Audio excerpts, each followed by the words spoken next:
Hello everyone, good evening.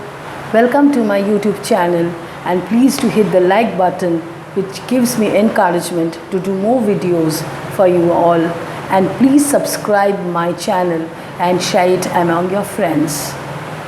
So today I am going to teach you the poem about Bleinheim by Robert Southey. Now who is Robert Southey? Robert Southey was an English poet of the Romantic school, one of the so-called late poets and poet laureate for 30 years from 1813 until his death in 1843. Southey was also a prolific letter writer, literary scholar, essay writer, historian and biographer. Many of his poems are still read by British school children, that being the Inchcape Rock, God's Judgment and After Bleinheim. So now I'm going to read the poem and tell you and explain to you line by line the summary. Through a conversation between an old farmer, Caspar, and his grandchildren, William and Peter King, the poet gradually reveals the scene of a former battlefield. One of the kids has found something large and round, which his grandfather explains is a skull of a human being, one of many to be found nearby. Similar instances run through the poem to support the main ideas: tragic end of war and the vulnerability of human life. The poet after Bleinheim makes us ponder on the purpose and result of a war and even questions its validity. The war caused huge devastation and thousands of casualties. But old Caspar seems to have an unconcerned attitude towards this, as he claims that it was a famous victory and things like that must be. His gruesome description, followed by his casual sayings, create an effect of irony. It is ironic that it was a great war, but no one knows why. About Bleinheim, its form and style. This ballad is separated into 11 equal verses. The poet has followed the rhyming scheme A, B, C, B, D, D in all the stanzas except the second one. The style used by the poet is a conversation between two people of very different ages. The younger age representing vigor, restlessness and curiosity, whereas the old age depicts experience, knowledge and passivity. Iambic tetrameter is 4 iambic feet and iambic trimeter, 3 iambic feet lines alternate throughout the poem, with the last 2 lines in each stanza being Southey's use of archaic speeches. Nay, nay, my little girl, quoth he, an apostrophe by removing a silent vowel as to it was, helps to create an atmosphere of antiquity and makes the ballad more entertaining. A recurring line comes at the end of the stanzas, but it was a famous victory, and such use of repetition is another prominent feature of a ballad. Old Caspar continuously repeats this sentence as this is all he knows about the war.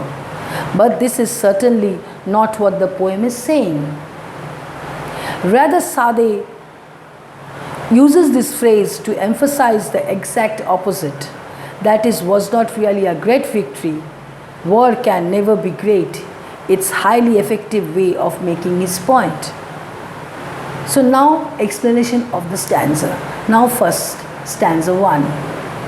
It was a summer evening. Old Caspar's work was done, and he before his cottage door was sitting in the sun, and by him spotted on the green his little grandchild Wilhelmine. The poem begins by picturizing a vivid scene of a summer evening. It is the time when most people return from work. The days are long and tiring in summers, and the sun sets late in the evening. An elderly farmer named Caspar sits in front of the cottage watching his grandchildren Wilhelmine and Peterkin at play on the lush green field. Next stanza. She saw her brother Peter King roll something large and round, which he beside the rivulet in playing there had found. Rivulet means a small piece of river. He came to ask what he had found that was so large and smooth and round.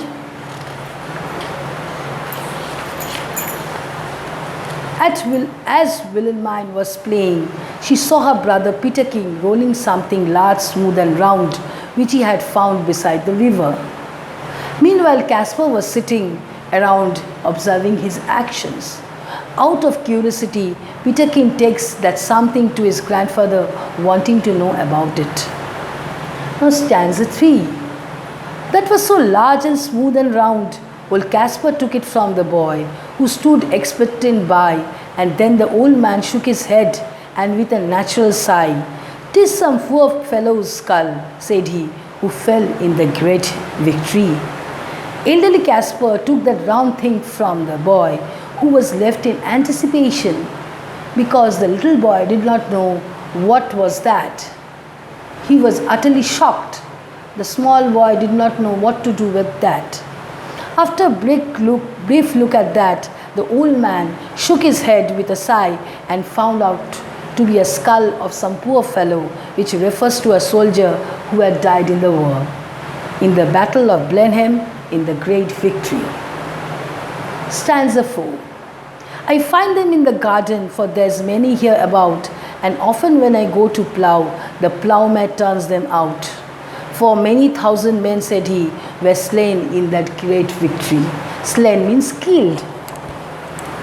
The Battle of Bleinheim led to the death of thousands of soldiers whose corpses lie deep scattered in the field. Corpses mean dead bodies. Further, Caspar relates how he had found many such objects while ploughing the fields. The great victory refers to the triumph in the battle, which also happens to be an example of sheer patriotism. Caspar believed that the soldiers sacrificed their life for the country and did not die in vain. Their death served the purpose of victory in this battle. Stanza 5. Now tell us what was all about. Young Peter King, he cries, and little Wilhelmine looks up with yonder waiting eyes. Now tell us all about the war and what they fought each other for. Hearing about the battle, the children were restless to know about it. For them, the battle seemed to bring thrill and excitement along with certain amazement. Little Wilhelmine was so curious to know about the war and the reason behind it that it reflected in her eyes, gleaming for yonder to unfold. The poet reflects upon the zeal and enthusiasm associated with the younger age. The ability to question things is a peculiar quality of kids which fades away with growing age. Stanza 6. It was the English, Caspar cried, who put the French to rout. But what they fought each other for, I could not well make out. But everybody said, quoth he, that it was a famous victory. History books tell us that the British defeated the Franco-Bavarian army in the Battle of Bleinheim.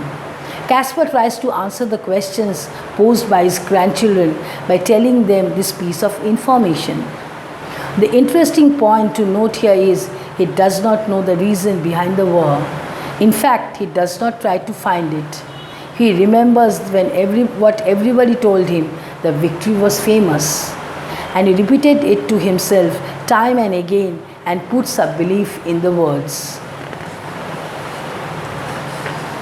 Stanza 7.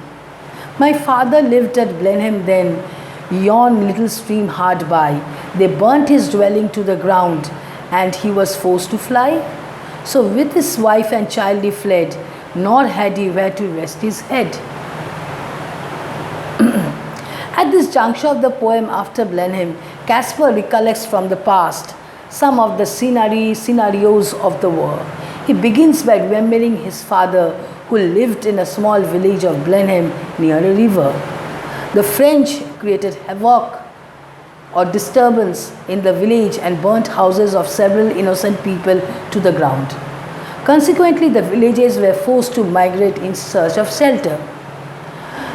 Young Caspar, along with his parents, fled to a different place but could not find a home because of the impending war. They had to roam from one place to another, seeking rest. Stanza 8. With fire war sowed the country round, was wasted far and wide, and many a chiding mother then, and newborn baby died. But things like that, must be at every famous victory. In the above stanza of After Bleinheim, the poet describes the severity of battle. Fire and sword are symbols of man's cruelty for man. They represent destruction, death, and horror. Rusted is an emotionally changed word. It conjures an image of land reft of any use, purpose, and dignity. It shows both the futility of war and its power to destroy.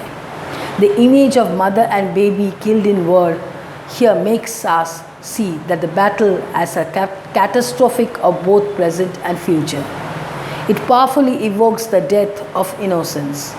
Whether he believes it or not, Caspar has resigned to the inevitability of death. That's why he takes those killings casually and thinks it must be that at every such victory. Famous victory is intentionally repeated by the poet to create a sense of irony. Stanza 9. They say it was a shocking sight after the field was won, for many thousand bodies here lay rotting in the sun. But things like that, must be after a famous victory. The poet goes on to depict the terror of war. When the battle was over, thousands of dead bodies of soldiers lay rotting in the field. There are some sound effects in this stanza helped by the assonance of shocking and rotting and the alliteration in the first line. Combined, they give great resonance to the horrendous image of death. The scene of rotting reduces death meant to carrion. An emotion-vivid word, it shows how war not only takes away life but also dignity and humanity. Now I will come to the last stanza of my poem. Great praise the Duke of Marlborough won, and our good Prince Eugene. Why it was a wicked thing, said little Wilhelmine. Nay, my little girls, quoth he, it was a famous victory. The Duke of Marlborough and Prince Eugene, representing Britain, won the battle which lasted for days. Here Caspar praises the Duke and the Prince for having defeated the French and bringing glories to the nation. A confused Wilhelmine explained that it was a wicked thing, which means war, and wondered how a grandpa could sing praises of such a bloody war. Again, Caspar quotes that it was a famous victory. It is obvious that the old man is hiding all the description and agony and caused by the war by repeating these two words. He seems to be afraid of breaking the romantic ideals of war so carefully brought up in his mind. And stanza 11. And every day praised the Duke who this great fight and win, but what good came of it at last, quoth little Peter King. Why that I cannot tell, said he, but it was a famous victory. Victory has many fathers, but defeat is an orphan. Staying true to his words, many people praise the Duke for having won the war, and Caspar recalls this with some delight. Peterkin then anticipated on the very purpose of war and what it led to. What good did it do? But the old man did not have any answers to such questions. All that he knew was that it was a famous victory. The poet again repeats the line, but it was a famous victory. This line is an epitome of irony. The war was fought over a trivial dispute, but costed lives of thousands and thousands of soldiers. The only thing inevitable in a war is destruction of life and property.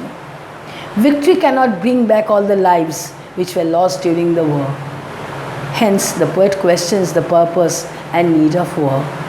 Thus, the poem about Bleinheim successfully conveys this message: war is futile and should be avoided.